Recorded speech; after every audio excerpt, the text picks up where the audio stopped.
CM Jagan Reddy bus యాత్ర కాస్త తుస్సు యాత్రగా కొనసాగుతోంది. శ్రీకాళహస్తిలో బస్సు యాత్రను జనం పట్టించుకోవడం లేదు.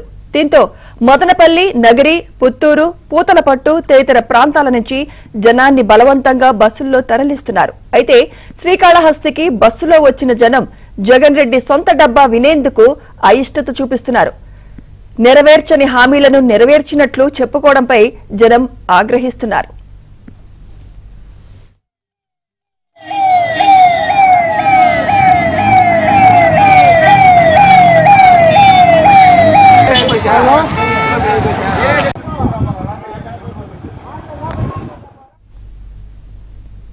ఇక రాష్ట్రాభివృద్ధికి తిలోదకాలు వదిలి మూడు ముక్కలాట ఆడుతున్న సీఎం జగన్ రెడ్డి సాగనంపేందుకు సిద్ధంగా ఉన్నామంటున్నారు. ఈ క్రమంలో జగన్ రెడ్డి బస్సు యాత్ర జరిగే రోడ్డు వద్దకు జనం రావడం లేదు. దీంతో వైసీపీ నేతలు హడలిపోతున్నారు.